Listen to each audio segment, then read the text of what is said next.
तो उसके बाद रामानंद जी ने अपनी फिर एक तिगड़मबाजी अड़ाई कि बच्चा मैं समाधिस्थ होता हूँ तो मेरी समाधि बहुत दूर पहुँच जाती है, मेडिटेशन। परमात्मा ने कहा कि लगाइए आपकी समाधि, देखते हैं कहाँ तक जाती है। स्वामी रामानंद जी ने, उनका रोज का अभ्यास था, 1 सेकंड में समाधिस्थ हुए।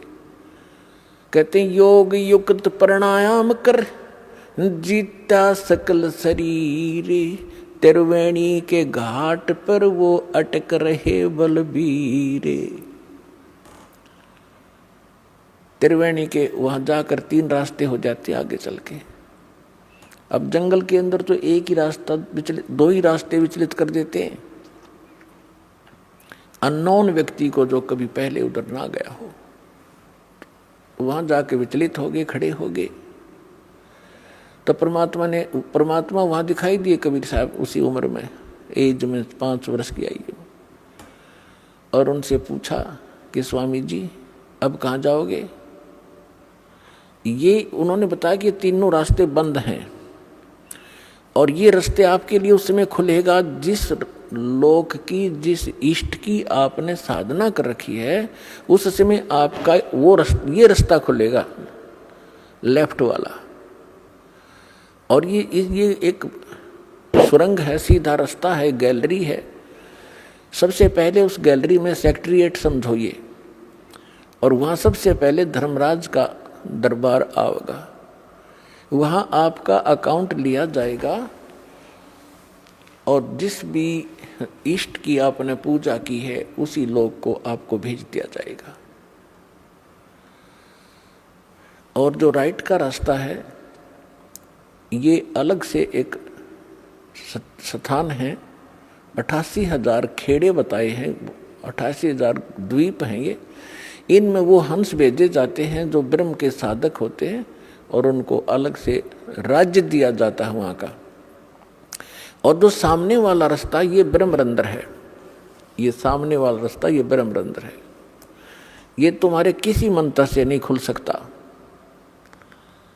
ना ओम मंत्र से, ना ओम नमः शिवाय से, और ना ही तुम्हारे अन्य किसी जाप से।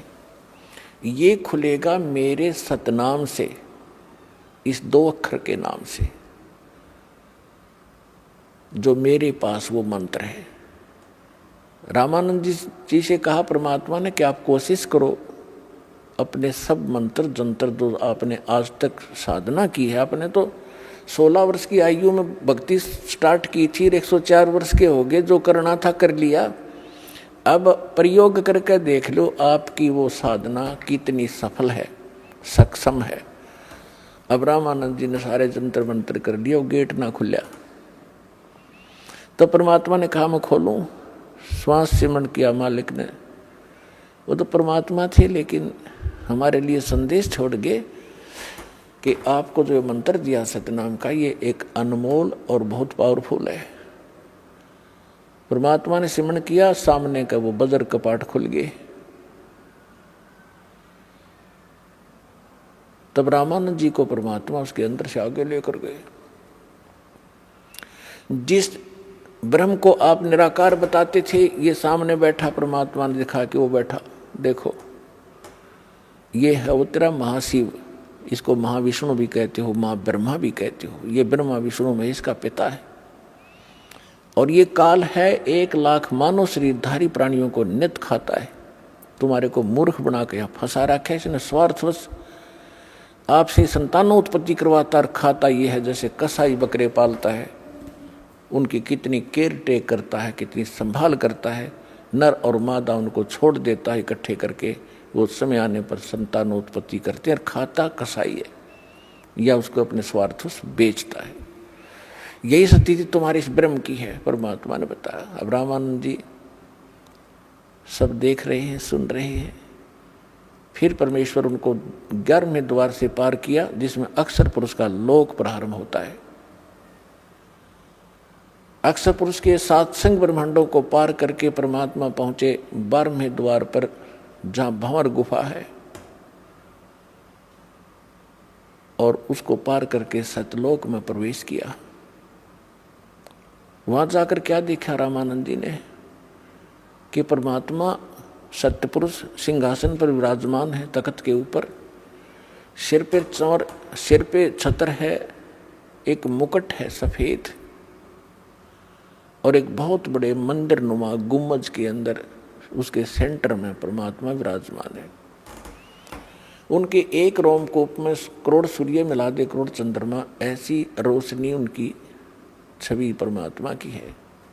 पूरी बॉडी की कितनी होगी आइडिया लगा सकते हैं।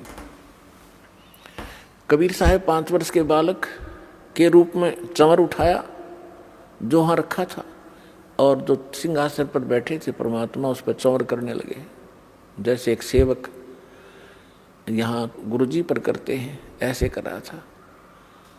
अब रामानंद जी सोचने लगे कि कबीर तो यहाँ का कोई गण है, देव है, और सचमुच ये अमर पुरुष तो ये बैठी है तख्त पर, सिंहासन पर।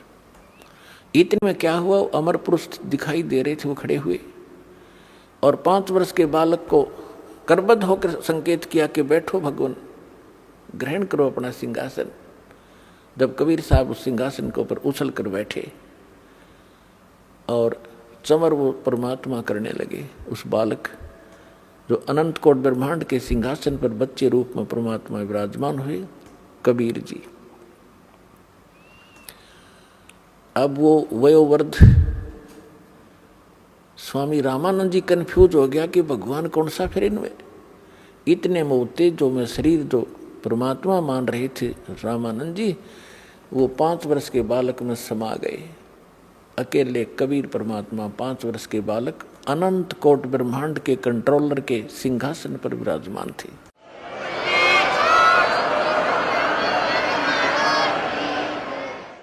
तब परमात्मा ने कहा कि रामानंद जी, हम ही अलख अला हैं, कुतुब गोस और पीरे, गरीबदास खालक धनी, हमरा नाम कबीरे।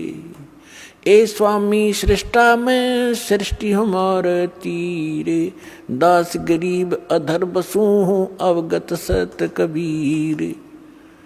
जब परमात्मा ने पहले ये बात वार्ता की थी रामानंद जी से, तो उस समय फिर दोहराई। रामानंद जी गदगद हो गए कि मुझे तो सहज में भगवान मिल गए, और 104 वर्ष का हो गया, मैंने डले ढोए अभी तक। तो परमात्मा ने कहा कि जाओ स्वामी जी वापस जाइए। इतना ही कहा था कि बड़े वेग से स्वामी जी की आत्मा बॉडी में आ गई, और एकदम ऐसे देखा सामने, तो सामने वही सूरत, वही मूर्त, 5 वर्ष का बालक सामने बैठा, चरणों में गिर गया। 104 वर्ष का विद्वान पाक रहा था, बिना ज्ञान के न्यू डले डोआ प्राणी। अब दुनिया में महिमा थी, 1400 ऋषि शेष बना रखे थे, तो उसके ज्ञान का प्रचार किया करते थे। अपन आत्मा ब्राह्मण वही होता है, कहते ब्राह्मण सोए जो ब्रह्म पछाने। और परमात्मा के चाहने वाली आत्माएं समाज नहीं देखा करती। जो समाज की तरफ देख कर चलेगा वो भक्ति नहीं कर सकता और न उपलब्धि हो सकती। एक तरफ तो पूरी प्रभुता, स्वामी पना उसका, 1400 ऋषि उसके चरणों में दंडोत प्रणाम करें और जनता उनका ज्ञान सुने, और एक तरफ भगवान खड़े। भगवान किस रूप में? जुलाही रूप में, धानक शूद्र रूप में, और वो उस समय की स्वर्ण जाति ब्राह्मण वर्ण में, और ब्राह्मण लोग तो कपड़ा भी नहीं लगने देते थे शूद्रों का। तो इसको विद्वान कहते हैं वक्त पड़े सौदा करे और कोठे डारे ज्ञान, भाड़ में जाए से नकली ज्ञान ने। और ऐसी महिमा को भगवान जिसके लिए भटक रहे हैं वो सामने खड़ा, तो ना उसने समाज देखा ना अपनी महिमा देखी, और चरणों में गिर गए 104 वर्ष के बालक। और फिर क्या कहा? तुम साहेब तुम संत हो, तुम सतगुरु तुम हंस, गरीब दास तेरे रूप बिना और न दूजा अंश। दोहू ठोड़ है एक तू, भया एक से दो, गरीब दास हम कारणे तुम आए हो मगजो। बोलत रामानंद जी सुनो कबीर करतार, गरीब दास सब रूप के तुम ही सृजनहार। अब गरीबदास जी का नाम इसमें इस प्रकार आता है जैसे तुलसीदास जी ने रामायण दोबारा लिखी यथार्थ, तो तुलसीदास जी का ऐसे नाम आता है। ऐसे गरीबदास महाराज ने परमात्मा से परिचित होने के बाद सचखंड सतलोक को आंखों से देखने के उपरांत परमेश्वर की वो महिमा पूर्व की और वर्तमान की वो सभी बोली लिखवाई, इसलिए उनका नाम इसके साथ चलता है।